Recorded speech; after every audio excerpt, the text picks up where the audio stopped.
Hello and welcome back to Whiskey Gulch. I'm Kenny Hall, and it's been a minute since I made a video, and thought that I would show a couple of knives handles, how I do them before I glue them, kind of what my process is, and one of the things that I do to try to make them clean looking, um, so that when you put your blade in, you get a nice smooth transition there.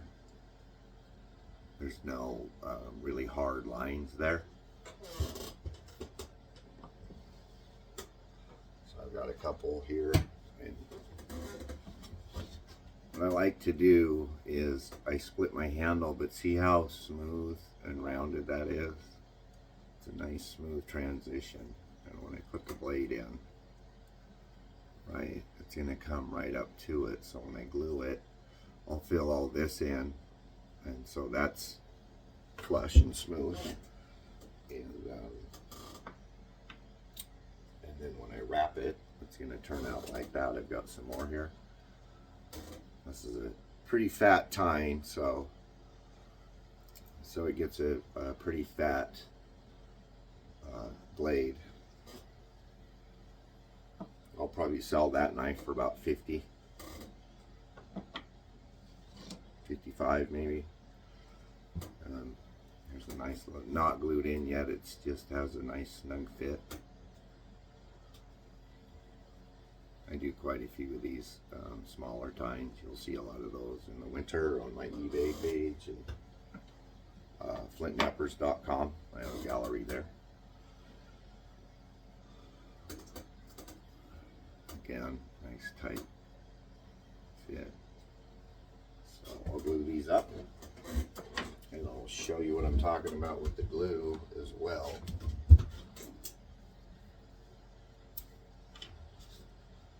I like to use the DevCon gel 2-part glue.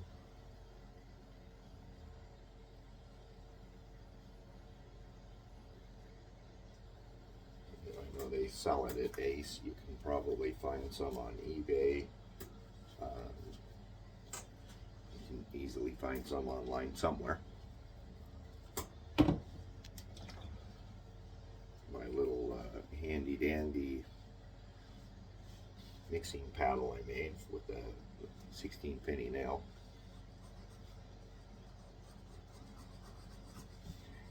Mix that up. Mix it nice and good till it turns nice and white.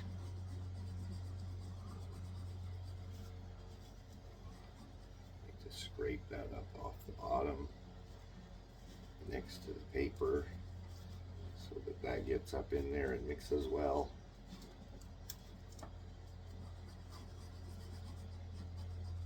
Probably made way too much glue for that, but I got another one that needs a little bit of glue put in it. Just gonna put some of that in there.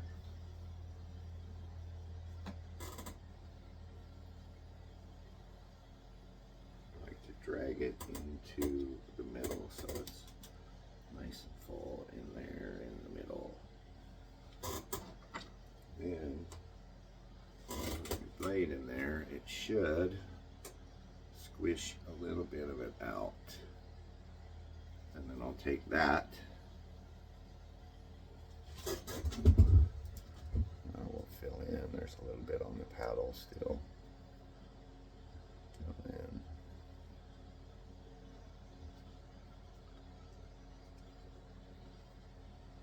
no, it's not smooth and it's not meant to be. As long as it's higher, I can trim it down, and I will. And if I leave a void, like this one is glued in. I ran out of glue before I was able to get that in there. But if I leave a void later on, I have to come back and add glue.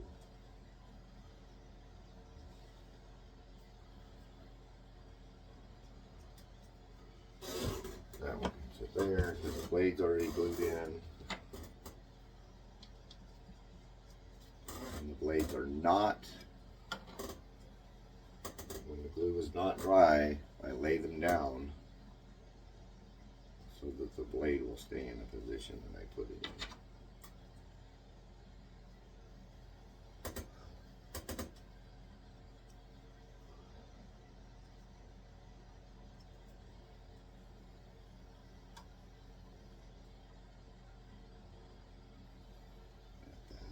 Top.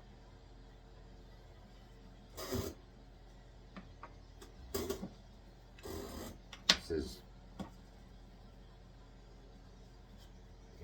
this video is about aesthetics, right? How's it going to look when I'm finished?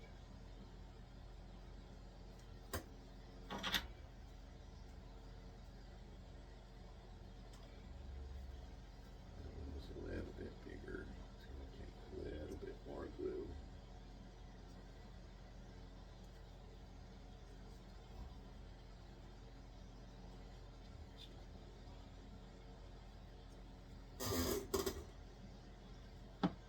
This one's going to be a little bit tricky because the blade won't stay in. It's not snug enough. It's pretty loose.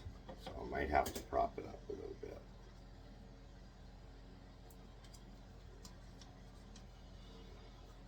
It also looks like I may be out of glue to fill this in, so it may have to sit and wait. Oh, got extra glue. Pull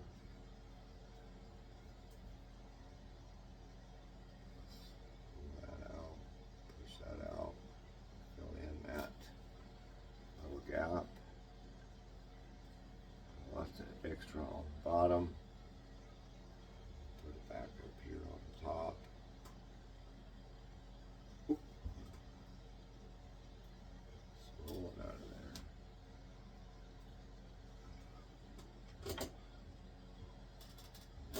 Just gonna lay that down. Find something to prop it up. And then when those are dry in 10 minutes, I'll trim off the glue and I'll have a nice smooth transition. And then maybe I'll be back to do the wrap. I know I've done a wrap video before. Not the super popular kind, but knife wrapping. So, thanks for watching.